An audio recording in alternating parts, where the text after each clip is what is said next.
I used to wake up feeling like I'd already lost the day before it even started. You know that feeling when the alarm hits at 7 a.m. and your brain immediately starts racing through a list of things you're already behind on? That was me every single morning. I'd roll over, grab my phone, and drown my anxiety in 15 minutes of mindless scrolling until my eyes hurt. I thought my problem was a lack of morning discipline, but I was looking at the wrong end of the clock.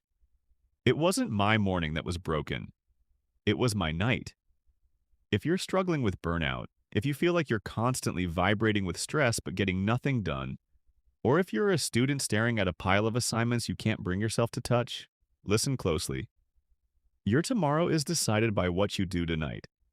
I'm going to walk you through the exact 3-part night routine that took me from a chronically tired procrastinator to someone who actually feels in control.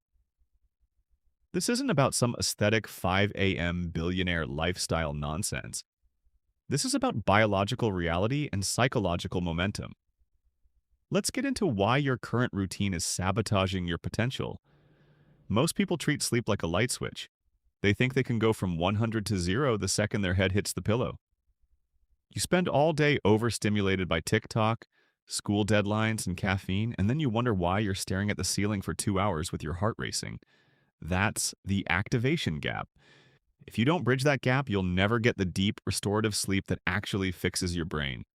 This first phase of the routine is what I call the Decompression Protocol, and it starts exactly 60 minutes before you want to be unconscious. First, we have to talk about the digital sunset. I know. Everyone tells you to put the phone away, and it feels impossible. But here's the secret that changed it for me. Don't just put it away, hide it. I started charging my phone in my kitchen at 10 p.m. The moment that device leaves your hand, your brain stops scanning for the next hit of dopamine.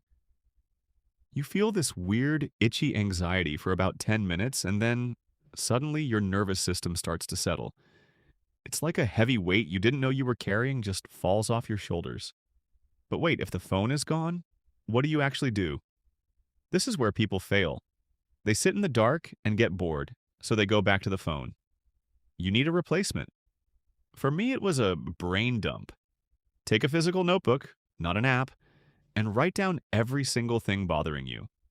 Write down the project you're worried about, the email you forgot to send, and even that embarrassing thing you said 3 years ago. When it's on paper, your brain stops trying to hold on to it. You're literally offloading your mental RAM onto a hard drive so your processor can cool down. Once the brain is clear, we move to the physical.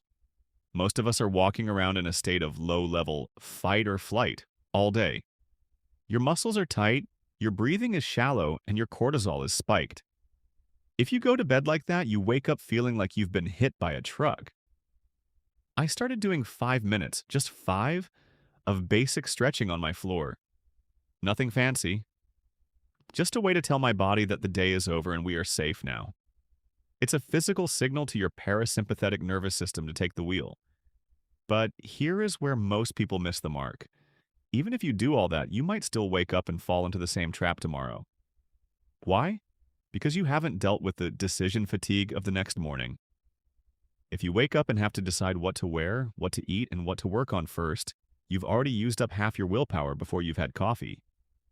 This is phase 2, the morning architecture. You are designing your future self-success while you're still calm tonight. I want you to pick your one big thing. Just one. Look at your to-do list for tomorrow and highlight the single task that would make the day a win even if nothing else got done. Put that notebook on your desk, open to that page, with a pen sitting right on top. By doing this, you eliminate the friction of starting. When you walk to your desk tomorrow, you don't have to think. You just sit and execute. It sounds small, but the psychological relief of knowing exactly what your first move is cannot be overstated. Now let's talk about the environment.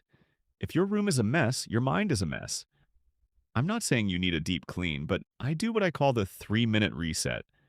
I set a timer and just put things back where they belong. Clear the desk, hang up the jacket, put the dishes in the sink. Walking into a clean space in the morning feels like a fresh start, whereas walking into a mess feels like a continuation of yesterday's failures. You deserve to start your day with a clean slate, but there is a catch. You can do all this perfectly and still feel like a zombie if you don't understand the sleep pressure mechanic. This is phase 3, the biological reset. Your body operates on a clock called the circadian rhythm, and most of us are constantly trying to fight it. If you're inconsistent with when you go to bed, your body never knows when to start producing melatonin. You're essentially giving yourself permanent jet lag. The secret isn't actually what time you go to bed, it's what time you stop eating. Your body cannot focus on deep cellular repair if it's busy digesting a late night burrito. I stopped eating 3 hours before bed, and the difference in my energy levels the next morning was insane. I stopped waking up with that brain fog that usually takes 3 cups of coffee to clear. When your digestive system rests, your brain heals. It's that simple. Now, I know what you're thinking. This sounds like a lot of work, but here's the reality.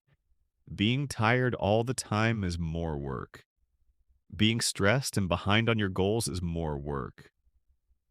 Failing your classes or stalling out on your creative projects because you're too burnt out to function is way more painful than taking 30 minutes at night to get your life together.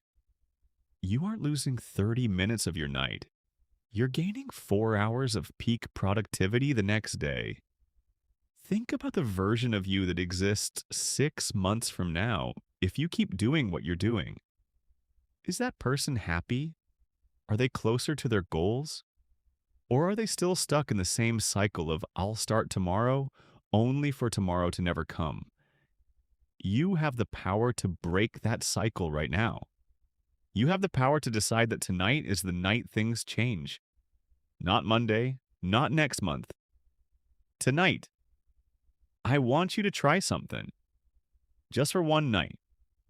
Do the digital sunset, do the brain dump, and pick your one big thing. Don't worry about being perfect. Just do it.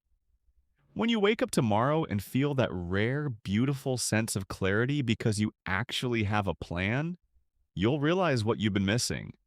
That feeling of being in the driver's seat of your own life is better than any hit of dopamine a smartphone could ever give you. We're all trying to figure this out together. Life is heavy and the world is loud, but you are capable of creating your own quiet. You are capable of being the person you want to be. It starts when the sun goes down. It starts with the choices you make when no one is watching. Let's stop letting our days happen to us and start making them happen for us. Try this tonight. I promise you, your future self is going to thank you. Let's level up together. I'll see you in the morning.